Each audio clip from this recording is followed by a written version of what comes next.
ప్రపంచంలోనే అత్యంత సంపన్న స్పేస్ ఏజెన్సీ దాని బడ్జెట్లో 10వ వంతు కూడా లేదు మన ఇస్రో బడ్జెట్. అలాంటి నాసా ఇప్పుడు సంక్షోభంలో చిక్కుకుందా? అందుకే సునీత విలియమ్స్ని స్పేస్ నుంచి భూమిపైకి తీసుకొచ్చేందుకు వాయిదాల మీద వాయిదాలు వేశారా? 2000 మందికి పైగా ఉద్యోగులను నాసా ఇంటికి పంపించేస్తోందా? అసలు నాసాలో ఏం జరుగుతోంది?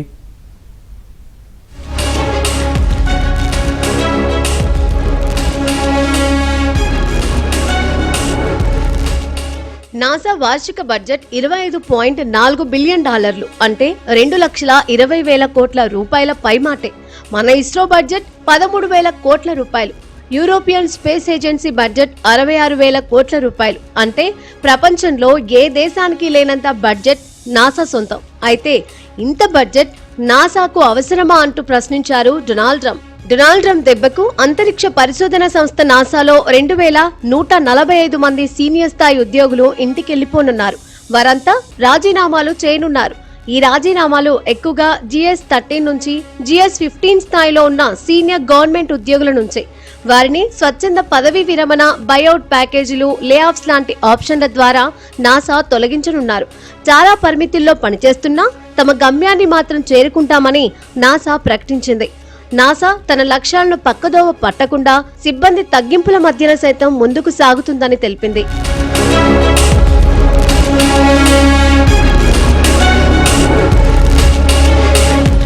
డొనాల్డ్ ట్రంప్ పదే నాసా బడ్జెట్ పై మాట్లాడుతున్నారు. నాసా బడ్జెట్ 24.3%, సైన్స్ బడ్జెట్ 47% తగ్గిస్తూ బిల్లు ప్రవేశపెట్టారు ట్రంప్. దీంతో నాసాకు $6 బిలియన్ మేర కోత పడనుంది. ప్రస్తుతం ఉన్న $25 బిలియన్ బడ్జెట్ $18 బిలియన్ తగ్గిపోనుంది. దీనిపై నాసాలోని 18,000 మంది ఉద్యోగులు అసంతృప్తితో ఉన్నారు. పెద్ద తలకాయను సాగనంపితే ఖర్చులు తగ్గుతాయని భావిస్తోంది NASA. Prioritizing the agency's flagship program Artemis and rejecting premature terminations of systems like SLS and Orion before commercial replacements are ready.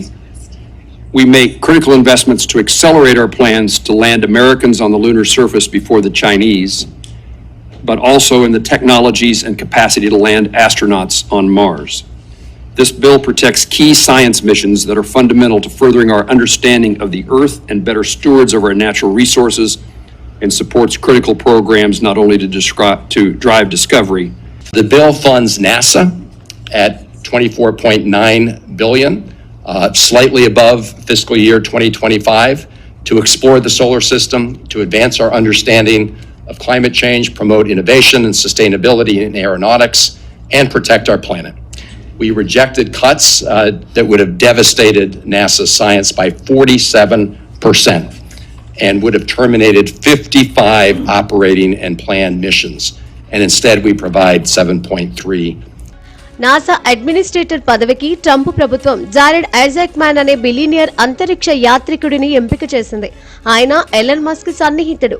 ఇటీవలే మస్క్ ట్రంప్ మధ్య ఏర్పడిన విభేదాల నేపథ్యంలో వైట్ హౌస్ అకస్మాత్తుగా జారెడ్ ఎంపికను నిలిపివేసింది. నాసాలో అత్యంత అనుభవజ్ఞులైన ఉద్యోగుల తొలగింపు, నాయకత్వలేమి, బడ్జెట్ తగ్గింపులు వంటి అంశాల నేపథ్యంలో నాసా భవిష్యత్తుపై నీలినీడలు అలుముకున్నాయి. అంతరిక్ష పరిశోధనలు సైతం నెమ్మదిస్తాయి. వైట్ హౌస్ లక్ష్యం 5,000 మందిని తొలగించాలని, అయితే టార్గెట్ లో సగమే తగ్గిస్తున్నారు.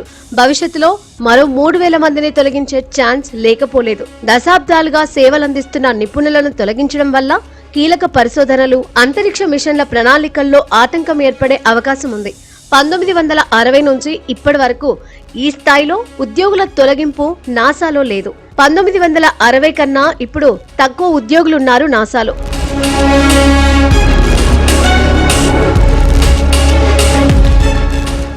ఎలన్ మస్క్ లాంటి వాళ్ళు లేదా ఇతర స్పేస్ కంపెనీల్లో వస్తున్నటువంటి ఆఫర్సు లేదా ఆకర్షణీయమైనటువంటి వేతనాలు కావచ్చు, నాసా నుంచి సిబ్బంది వెళ్ళిపోవడానికి ప్రధానమైనటువంటి కారణం.